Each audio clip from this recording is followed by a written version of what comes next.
qu'au Barou Baradi, on ne peut pas parler les deux en même temps. Ça serait un poème dada. On s'est réparti un petit peu la tâche. Donc, les héritages de ces deux personnes, Marcel Moore et Claude Cahin, nous a tout de suite donné l'idée de travailler de manière bicéphale, à quatre mains et deux cerveaux. Et c'est donc un peu ce qu'on a envie de mettre en scène ici, vous présenter nos petites recherches, sachant que nous sommes toutes les deux donc pas du tout littéraires, nous sommes ancrés dans une pratique artistique. Donc c'est un peu dans cette optique-là que nous nous adressons à vous. Et aussi peut-être, oui. Nous n'avons pas fait d'analyse de Claude Cahin en pensant que d'autres le feraient. Et donc on travaille vraiment sur les héritiers et non pas véritablement du coup sur l'œuvre, mais que vous connaissez tous heureusement. Ce qui fait que les rapports sont pour vous à trouver de fait. On n'en a pas fait forcément le lien. Voilà. Alors le duo d'artistes a vu apparaître dans la première moitié du XXe siècle des alliances ou des mariages emblématiques. Il suffit de penser à Camille Claudel et Gustave Rodin, à Gabriele Munter et Vassili Kandinsky, à Sonia et Robert Delaunay, ou encore à Sophie Teuber et Jean-Hans Arp, pour n'en citer que quelques-uns parmi les plus connus. Ainsi, les formes de ce travail en duo variaient en allant de pratiques académiques, comme la sculpture, la peinture, le dessin ou la poésie, à des techniques moins habituelles comme le collage, la couture, ou encore la broderie. Par contre, les rôles au sein du couple étaient clairement définis entre hommes et femmes, entre maître et élève. Et là, on peut penser bien sûr à Rodin, Claudel, Kandinsky, Munter, maître pour l'homme, élève pour la femme, entre art majeur et art mineur, donc le couple Arp-Teuber ou Delaunay, majeur pour l'homme, mineur pour la femme. Si dans les exemples cités, le dialogue s'établit entre deux personnes, d'autres pratiques en duo sont apparues surtout à partir des années 1970, pendant lesquelles beaucoup d'artistes ont thématisé la quête de leur identité à travers leur image photographique. Au sein du duo, les rôles des deux artistes ne sont pas toujours répartis de façon égale. Dans certains cas, un des partenaires occupe un rôle dans l'ombre. À cet égard-là, Marcel Duchamp, avec Man Ray, Claude Cahin, avec Marcel Moore, était précurseur. Dans les deux cas, l'image photographique manipulée, construite avec humour et artifice, dépasse la fonction des représentations objectives communément associées à l'appareil photographique. Alors je vous montre une première image, Marcel Duchamp avec la photographie Rose c'est la vie. Et j'aimerais bien aussi présenter deux autres autoportraits de Claude Cahin qui vont suivre. Donc la photographie de Marcel Duchamp et les deux autoportraits de Claude Cahin semblent être emblématiques et les présenter brièvement paraît une bonne façon d'introduire notre questionnement au sujet de la fusion et de la confusion des identités. Marcel Duchamp dit au sujet de la genèse de cette photographie qu'il a voulu changer d'identité et que la première idée qui lui est venue était de prendre un nom juif. Ne trouvant pas de nom qui lui convenait, il a eu l'idée de changer de sexe, ce qui lui a semblé beaucoup plus simple. L'artiste s'est glissé dans le corps d'une femme par un judicieux montage. Les mains, le chapeau et la fourrure sont des accessoires appartenant à son ami et complice Germaine Everling, et c'est Man Ray, avec son savoir-faire de photographe, bricoleur, metteur en scène, qui réussit à transformer Marcel en rose. Pour Julia Friedrichs, dans un catalogue d'exposition de 2006 à Cologne, dans le musée Ludwig, ce changement de nom serait plus important que le changement de sexe. Faudrait-il en déduire que nommer, donner un nom, révélerait plus l'identité que l'image de la personne? Avec la transformation de Lucie en Claude, à partir de 1919, nom aussi bien féminin que masculin, l'artiste accentue son indétermination identitaire par ce biais, prolongeant ainsi le propos initial de Marcel Duchamp. Dans son autoportrait, donc c'est celui de gauche, Claude Cahin cherche le regard du spectateur. Elle est doublement présente dans l'image, mais totalement absente face à elle-même. Là où le miroir est un moyen pour les peintres de scruter de capter leur image pour justement être au plus proche de ce que l'artiste espère révéler de lui-même, c'est-à-dire pénétrer dans la sphère de son identité, Claude Cahun questionne le spectateur en le prenant comme miroir et elle l'interroge encore plus avec le photomontage « Que me veux-tu » Donc c'est l'image de droite. Elle pose cette question à son vis-à-vis, c'est-à-dire à son reflet, mais aussi à Marcel Moore, qui prend la photo bien sûr, et aussi au spectateur éventuel qui regarde l'image. Elle semble vouloir rendre compte que les questionnements identitaires passent par des manipulations du corps et de l'image. Elle intervient sur son propre corps, se rase le crâne, et elle intervient aussi sur l'image de celui-ci, qu'elle dédouble. En ce qui concerne l'image de Man Ray, ils subissent des doutes de fabrication. Ils superposent deux parties de deux corps différents, donc les mains de Germaine Everling, les visages de Marcel Duchamp. Ils créent ainsi une sorte de montage ou collage à partir de la réalité même, à moins qu'il ne s'agisse d'une double exposition lors de la prise de vue, ou d'un tirage à partir d'une superposition de négatifs, deux procédés très chers à ses contemporains, comme par exemple André Tabar ou Raoul Hubac. On peut faire remonter cette tradition de l'autoportrait retouché aux avant-gardes, au dadaïsme, bien sûr au surréalisme. Les artistes de ces mouvements utilisent des procédés divers pour manipuler leurs images. Le photomontage et le collage sont des techniques les plus connues, proposant ainsi l'image du corps disloquée, comme dans l'image de Herbert Bayer, ou noyée dans une quantité d'informations connexes, comme chez Raoul Haussmann, ou comme bien sûr chez Claude Cahun et Marcel Moore dans certains photomontages des aveux. Aussi bien Duchamp que Cahun utilisent le médium photographique qui, au moment de la réalisation des travaux cités, était en pleine voie d'acquérir son statut comme expression artistique autonome. Le médium photographique offre en effet de larges possibilités pour agir sur l'image dans toutes ses phases de réalisation, de la prise de vue au montage, en passant par le tirage en laboratoire avec ses nombreuses manipulations possibles. Dans les années 70, certains artistes poursuivent dans la voie de ces pratiques en développant un travail sur la dislocation, la décomposition de l'identité de la personne représentée, aussi bien dans la conception de l'œuvre que dans la réalisation plastique. Ils agissent sur leur corps, donc on peut voir le travestissement, le déguisement, la mutilation par exemple.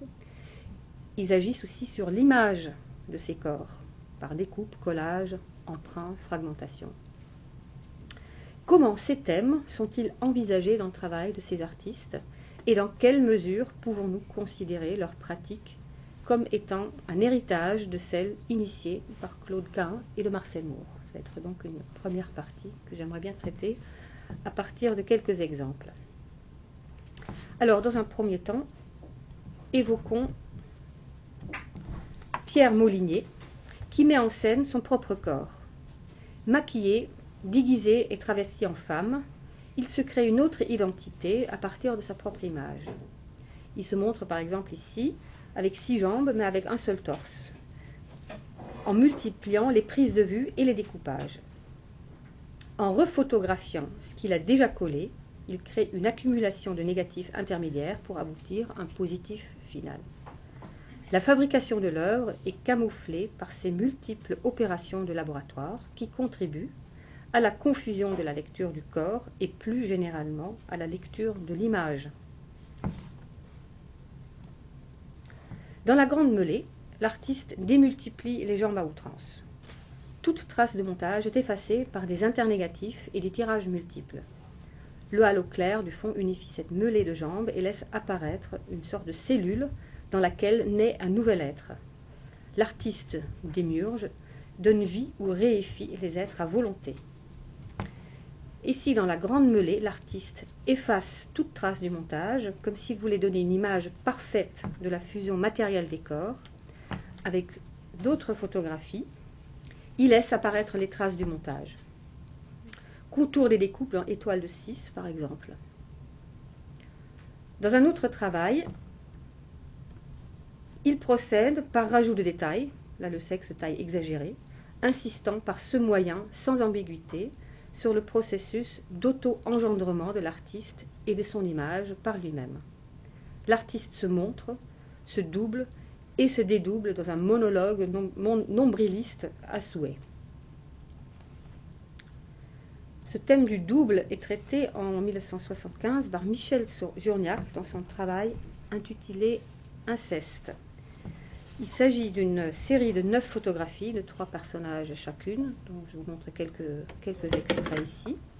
Les photographies sont composées par photomontage dans lequel l'artiste se représente, se déguise en l'un de ses 2 parents ou en leur fille hypothétique. L'artiste s'identifie à son père ou à sa mère, au rôle du fils et ou de la fille, et se positionne toujours lui-même en tant que voyeur. Donc c'est toujours le personnage à droite, le voyeur.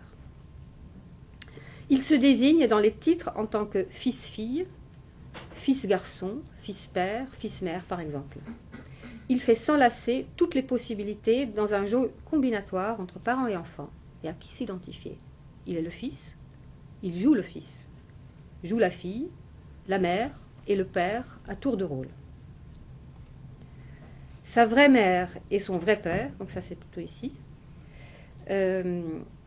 interviennent aussi pour brouiller encore plus les pistes. Déguisé en fille, formant un couple avec sa mère, donc ça c'est l'image que vous voyez ici, il semble faire allusion à l'inceste, comme l'indique le titre, ou encore au complexe d'Oedipe, thème auquel il s'est intéressé dans un autre travail qui s'intitule Hommage à Freud. L'artiste fils est spectateur et acteur à la fois, confondant les rôles et les rassemblant, fusionnant en une seule image. La particularité du travail de Pierre Moulinier et de Michel Journiac réside dans le fait qu'ils travaillent seuls à créer des images montrant leur désir de changement identitaire. Ils multiplient les images en s'inventant des rôles, en mettant en scène leurs fantasmes, ceci certainement dans le but d'évoquer des sexualités en marge, propos emblématiques des années 1970. Je passe la parole à Valérie. Moi, je vais aborder, du coup, dans la continuité de ces pratiques, les années 80, qui vont reprendre à la fois les thèmes, mais aussi l'idée de travailler sur des montages plastiques de différentes formes. Surtout, ce qu'on peut remarquer au niveau des années 80, c'est qu'on est dans une pratique beaucoup plus, toujours aussi ludique, voire même encore plus, avec là aussi des propos identitaires qui sont importants. Là, je vous montre une planche que j'ai tout simplement sélectionnée d'Internet lorsque l'on tape Pierre et Gilles, et donc vous pouvez voir un petit peu du coup leur univers à travers tout simplement cette multiplicité des images. Donc ce qui m'intéresse aussi dans la partie que j'aborde ici, c'est le travail en duo, justement, parce que le thème du double est une forme d'approche, mais le duo en est une autre, et on a voulu fusionner à la fois donc, le fond et la forme, double et duo, et voir comment la fusion pouvait s'opérer. Donc là, on peut vraiment véritablement parler d'un couple artistique, pour ce qui est de Pierre et Gilles, que je vous présente donc ici, qui sont donc français tous les deux, et qui travaillent, on peut le dire, depuis leur rencontre en 1976. Très rapidement, enfin en tout cas tout au long de leur carrière, ils vont faire des autoportraits, ce qui là aussi les met dans une filiation directe avec le travail de Quin et Moore, et surtout des autoportraits travestis, puisque ce qu'ils aiment, c'est chercher dans leur personnalité justement d'autres possibles. Nous nous sommes intéressés au travail en duo et voir du coup comment ce thème du double est traité, comment les artistes qui travaillent en duo se répartissent les rôles dans leur stratégie d'ensemble et dans leur travail plastique. Donc Pierre et Gilles sont connus pour avoir réalisé de nombreux portraits, toujours à 4 mains, et ils sont donc véritablement des portraitistes, et la pratique de l'autoportrait fait partie de leur problématique, pourrions-nous dire. Alors ce qui est assez connu et reconnu chez eux, c'est qu'ils arrangent à outrance leurs modèles, au point que certaines photos en paraissent kitsch. C'est le cas peut-être ici de cette fameuse Sainte Famille, où vous reconnaîtrez peut-être la fameuse chanteuse rock Nina Hagen, son compagnon qui a été mannequin dans les années 80 et leur enfant commun. On peut dire ici que ce qui est intéressant avec eux, c'est que depuis toujours, ils utilisent une forme très traditionnelle de fabrication, et notamment, ils ne sont pas passés au numérique lorsque ceci était possible, ce qui fait qu'on est vraiment ici dans un travail de bricolage où tous les deux mettent la main à la pâte, ce qui là aussi est assez emblématique à notre époque où toutes les images sont très facilement manipulées par des logiciels informatiques. Donc eux, du coup, travaillent de manière traditionnelle. L'image reste donc toujours unique et on peut du coup parler véritablement d'une œuvre d'art. Ils disent, c'est Paul Ardenne dans la préface de leur grand catalogue réalisé pour une exposition de 2007 qui dit « Aucun changement n'a affecté cette pratique artistique à 2 regards et à 4 mains, véritable travail d'amour de surcroît. Pierre et Gilles, unis dans la vie, le sont aussi par le travail de l'art, consécration d'un lien affectif qui est dans leur cas de concert, un lien par l'esthétique. » C'est ce que l'on va voir tout au long des images que je vais vous montrer. Donc, ensemble, pour créer leurs œuvres, ils réalisent une esquisse préliminaire. Par contre, c'est souvent Gilles qui s'occupe des décors, Pierre s'occupant lui de la photographie, de nombreuses photographies, et c'est ensemble qu'ils vont sectionner le seul et unique cliché qu'ils réaliseront. Il n'y a jamais de double qui soit fait. C'est également Gilles, puisque traditionnellement on dit que Pierre est le photographe, Gilles est le peintre. Gilles qui retouche ensuite, à l'aide, d'une façon aussi très traditionnelle, la photographie par la peinture, lui donnant cet aspect extrêmement travaillé, très léché, pourrait-on dire, qui fait leur esthétique si particulière. Cette mise en commun de leur savoir-faire et de leur talent réciproque génère donc le travail qui est donc unique. Il y a à la fois donc fusion et complémentarité dans leur travail en commun. Dès le début de leur travail à deux, ils choisissent le portrait mis en scène, où le sujet est représenté travesti, endossant les attributs d'un autre, inspirés souvent de l'histoire religieuse, de la mythologie antique, aussi des stéréotypes qui sont mis en image par le cinéma ou la littérature. Les clichés recyclent les images de mode jusqu'à saturation, vous avez pu le voir dans la première planche. Ils embellissent leurs modèles et ils les présentent toujours en gloire. Donc on peut le voir ici, c'est bel et bien par le déguisement et par le maquillage, aussi peut-être par la retouche picturale par la suite, qu'ils transforment véritablement leur modèle et qu'ils concrétisent donc une sorte de fantasme, mais aussi une forme d'enchantement, puisqu'ils se présentent d'une manière tout à fait inédite et pour l'image de gauche donc improbable, puisque nous sommes là en 1992 et donc le mariage homo n'est même pas encore un sujet de discussion à cette époque-là. Donc Pierre et Gilles créent des images populaires, dans le sens où elles sont accessibles à tous. Ils recyclent les images, on va dire un peu du tout venant, au point qu'elles en deviennent parfois racoleuses. Et Paul Ardenne dit d'ailleurs pour les décrire, on ne parle jamais mieux de la réalité qu'en la travestissant. Et là pour le coup, ils illustrent très directement cette citation. À droite, par contre, vous avez une photographie qui a été réalisée en 2013 et qui, comme vous pouvez le deviner avec l'espèce de photomontage étrange qu'ils ont créé à l'arrière-plan de François Hollande, est vraiment pour le coup une image politiquement engagée puisqu'il montre que justement les choses en 11 ans après ont évolué et que le mariage pour tous existe. Donc ils ont voulu laisser trace justement de ces changements, l'illustrant, comme vous le voyez, d'une manière très drôle, puisqu'ils sont carrément déguisés en Ken et Ken, si on peut dire, reprenant les positions de Barbie avec même les mains qui semble un peu crispé comme pour les poupées en plastique. Donc on a vraiment quelque chose qui est engagé politiquement mais éminemment ludique et c'est en ce sens me semble-t-il que l'héritage de Claude Cahun est aussi très présent. Un bricolage mais qui en même temps a un sens très profond dans l'époque dans laquelle il se situe. Donc le couple s'exprime toujours d'une seule voix. Et bien que Pierre et Gilles soient discrets sur leur vie privée, depuis toujours ils mettent en scène leur propre vie de couple en créant donc des autoportraits fictionnels. On a vu tout à l'heure les pistolets, les mariés bien sûr. Ici voici les cosmonautes. Donc là aussi, image emblématique du futur qui, comme vous le voyez, il espère extrêmement radieux, bien que au niveau de la communication, on peut le voir un petit peu complexe. Je voulais citer, pour conclure un petit peu sur ce travail-là, le titre de l'exposition, la fameuse et grande rétrospective qui leur a été consacrée en 2007 au Musée du Jeu de Paume à Paris, qui était intitulée « Double jeu », J-E, et qui là aussi me semble assez emblématique de leur travail. C'est un double jeu, mais ce qui pourrait être aussi lu comme un double jeu J-E-U, puisqu'on le voit, il y a vraiment un bricolage, une fabrication qui est mise en place. Je voulais aussi terminer sur ce travail que j'ai découvert récemment, donc leur photographie a été réutilisée pour une affiche du Crazy Horse présentant la fameuse Conchita Wurst dans un numéro de chant et de danse. Et donc on voit qu'ils sont vraiment au cœur de l'actualité pour tout ce qui est du transgenre, ce que je n'ai pas évoqué dans ma communication ici, mais qui fait partie bien sûr des problématiques qui m'intéressent. La confusion aussi bien plastique qu'identitaire est au cœur de nombreuses démarches artistiques et héritières des photographies de Claude Cahun, comme vous pouvez le voir. Pour terminer, il nous semblait intéressant de nous demander quels sont les moyens plastiques mis en œuvre pour créer la fusion-confusion des genres cette fois et des identités. On s'est demandé si l'effacement d'un individu dans le travail à deux était nécessaire. On s'est même demandé si ça pouvait être un idéal de création que justement d'effacer sa propre personnalité pour créer. Donc nous allons évoquer pour cela deux couples emblématiques de l'art contemporain, une nouvelle fois. Tout d'abord, donc là aussi, un duo qui est connu pour ses prénoms, comme Pierre et Gilles, donc, qui sont britanniques, donc Gilbert and George, qu'en français nous appelons un peu tristement Gilbert et Georges, donc je les appellerai ainsi. Ils se sont donc fait connaître dans les années 70, justement en se présentant comme étant des sculptures vivantes et niant totalement leur propre individualité, puisque pendant longtemps on s'est demandé qui était Gilbert, qui était George, et qu'aujourd'hui encore ça reste des fois une confusion. Donc vous avez à gauche Gilbert et à droite George.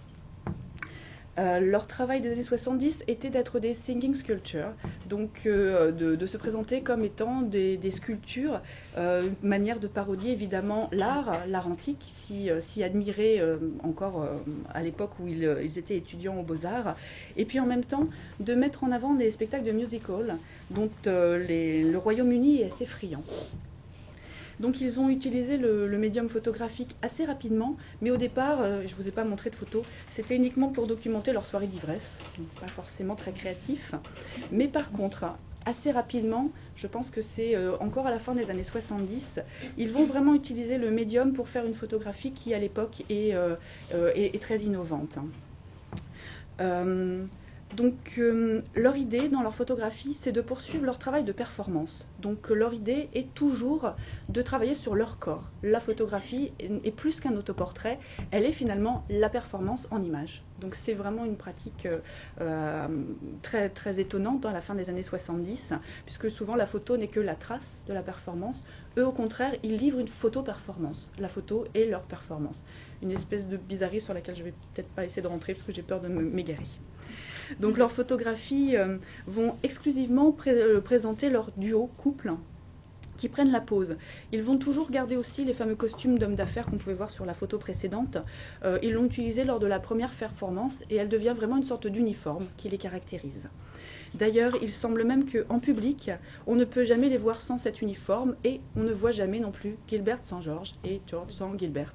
Ça fait vraiment partie de leur travail puisqu'ils veulent aussi fusionner leur vie avec leur œuvre. Ils veulent vraiment être des sculptures vivantes à part entière dans leur vie de tous les jours.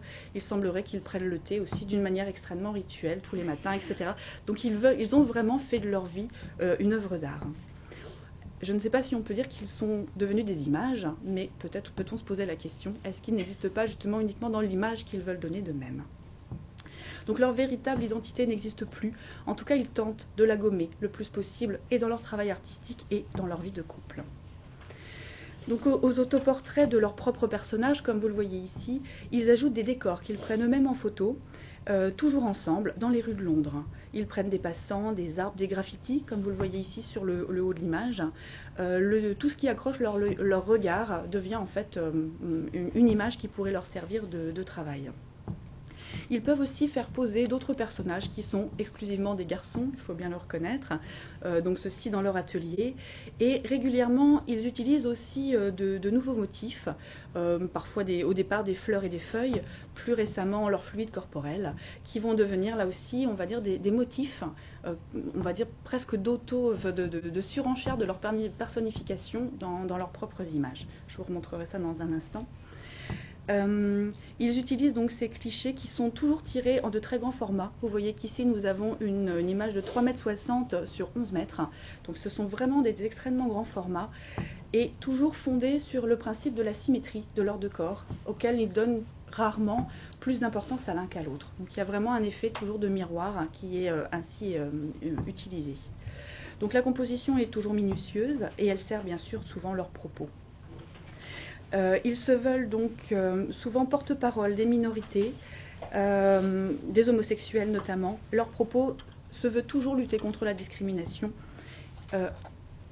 Donc je vais peut-être m'arrêter directement ici. Ils utilisent aussi, vous l'aurez remarqué, des couleurs en aplat qui vient donner cet effet un petit peu de vitrail extrêmement particulier. Donc voici une œuvre dont le titre est explicite, Dans la pisse. Et là, ils ont véritablement utilisé donc, leur fluide corporel, l'urine, vu à travers le microscope qu'ils ont refotographié. Et vous le voyez, donc, qui est éminemment esthétisé ici, puisqu'on a l'impression d'avoir véritablement un décor floral, un peu japonisant. Et ils ont aussi créé à partir de 1991 une forme de provocation assez directe en se présentant nus et non plus avec leur fameux costume qui les rendait si reconnaissables, jetant donc un pavé dans la mare de l'art aussi, puisque l'art avait tendance à beaucoup montrer la nudité dans la performance, montrant que voilà, eux aussi s'affirmaient comme étant des héritiers d'autres traditions que celle simplement de la photographie et de l'autoportrait, mais aussi celle de la performance.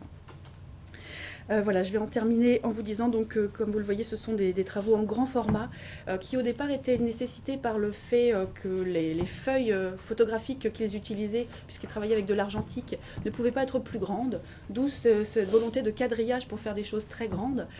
Par contre, leur travail qui au départ était très complexe, de trouver l'agrandissement juste d'une image à l'autre, est aujourd'hui extrêmement simplifié puisque n'hésitent pas à utiliser le numérique. Et donc aujourd'hui, leurs images sont travaillées, ce qui prenait avant à peu près 2 mois pour faire une image, leur prend aujourd'hui à peu près 2 heures. Donc on peut voir qu'eux n'ont pas hésité par contre à transformer, grâce aux moyens techniques aujourd'hui, leur travail. Donc leurs clichés photos sont tirés en noir et blanc, toujours. Par contre, ils sont toujours rehaussés de couleurs. Et aujourd'hui, donc ça c'est la dernière exposition, c'est une image tirée de la dernière exposition qui a été réalisée à la galerie White Cube de Londres sur les boucs émissaires, était le propos. Et vous le voyez que pour la première fois des personnages féminins, et encore peut-on dire, puisqu'elles sont tellement voilées qu'on a un peu de mal à voir même que ce sont des êtres humains. Donc cette idée justement du corps-image qui les intéresse aujourd'hui, et ils ont pris donc dans Londres des photographies justement de femmes voilées pour montrer que voilà, à la fois expliciter leur thème du bouc émissaire et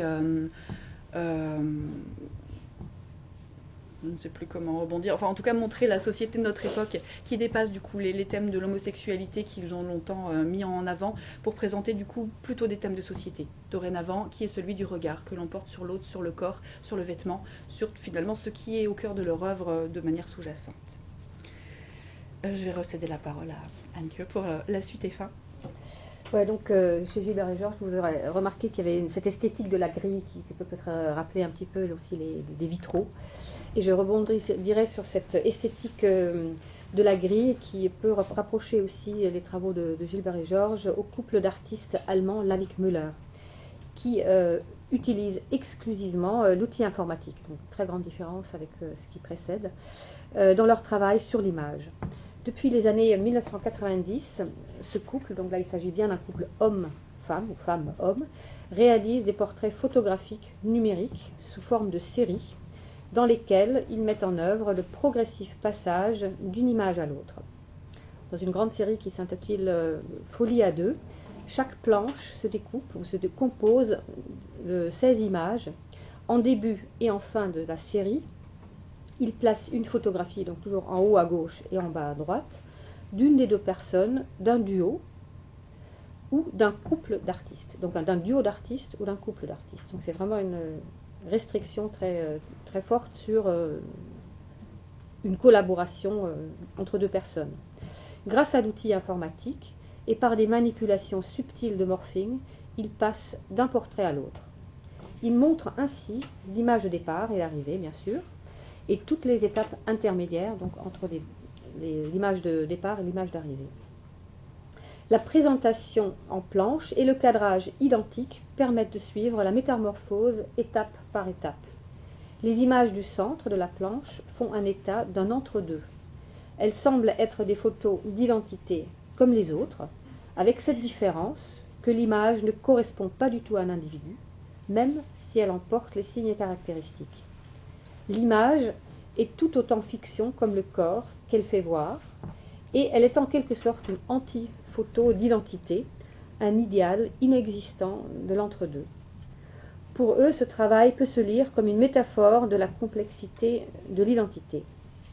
Ils disent eux-mêmes sur leur site, je cite, « Chaque métaportrait est une métamorphose fluide entre les deux individus en 16 images. » Ils revendiquent la fusion du couple à travers son image, idéal qui dans la vraie vie n'existe peut-être pas. Ce qui résume les interrogations des artistes que nous venons de citer est leur intérêt pour des questions de société sur le thème de l'identité.